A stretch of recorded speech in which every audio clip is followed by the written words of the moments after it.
दोस्तों अगर आपको पाई नेटवर्क में 184 डेज का टाइमर शो हो रहा है और आपका टाइमर रुका हुआ है और उसके ऊपर लिखा हुआ है deadline to migrate your Pi, तो दोस्तों ये वीडियो आपके लिए देखना बहुत ज्यादा जरूरी है। इस टाइमर को आपने किस तरह से स्टार्ट करना है और आपका टाइमर क्यों रुका हुआ है, इसका मैं एक्सप्लेन करने वाला हूं कि क्या गलतियां आपने की हैं जिसकी वजह से आपका टाइमर अभी तक स्टार्ट नहीं हुआ। और दोस्तों इस टाइमर को आपने स्टार्ट किस तरीके से करना है और स्टार्ट करने के बाद क्या चीजें आपने करनी है कि आपकी जो पाई है वो सेफ रहे, आप अपने पाई को जो है लॉस होने से बचा ले। तो वीडियो को आपने लास्ट तक देखना है, वीडियो बहुत ज्यादा इंपॉर्टेंट होने वाली है। फर्स्ट ऑफ ऑल दोस्तों दो किस्म के टाइमर यहां पर शो हो रहे हैं। नंबर 1 पे इनको 184 डेज का टाइमर शो हो रहा है और साथ में लिखा हुआ है your timer is pass due to KYC in review for longer than 1 month. ठीक है, उसके अलावा दूसरा जो टाइमर शो हो रहा है वो भी 184 डेज का और यहां पर लिखा हुआ है your timer is pass due to in queue for migration. अब दोस्तों दोनों को मैं एक्सप्लेन कर देता हूं कि यहां पर क्या लिखा हुआ है। सबसे पहले यहां पर लिखा हुआ है deadline to migrate your Pi, यानी यहां पर आपको एक टाइम दिया गया है कि इससे पहले आपने अपनी जो पाई है उसको माइग्रेट करने, और नीचे 184 डेज का है। कईयों का स्टार्ट हो चुका है और कईयों का स्टार्ट नहीं हुआ। आज की जो वीडियो स्पेशल उन लोगों के लिए जिनका टाइमर स्टार्ट नहीं हुआ। यहां पर वो क्या कह रहे हैं, your timer is pass due to in queue for migration, future timer will differentiate between your inaction and system blocks, only system blocks will pass the timer।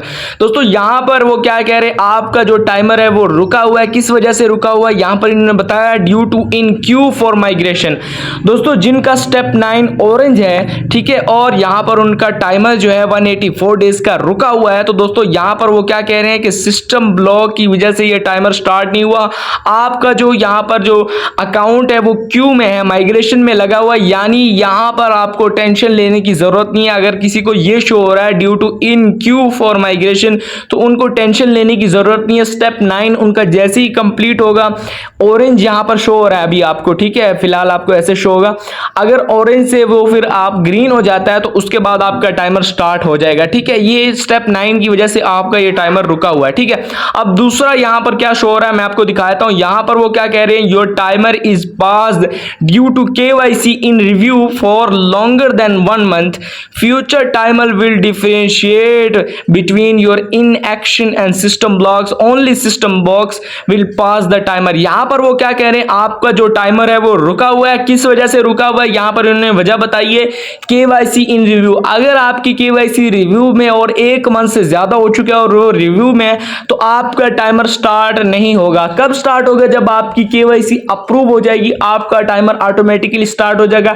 या अगर आपकी केवाईसी अभी रिव्यू में 1 मंथ कंप्लीट नहीं हुआ तो timer आपका यहां पर टाइम कम होता रहेगा। ठीक है, जिनका रिव्यू में जो है 1 मंथ से ज्यादा हो चुका है उनको यहां पर परेशानी होगी कि उनका टाइमर जो है वो रुक जाएगा। इसके अलावा जिन लोगों का टाइमर रुका हुआ है 90 डेज का, 184 डेज का, वो सिस्टम ब्लॉक्स की वजह से सिस्टम की तरफ से है।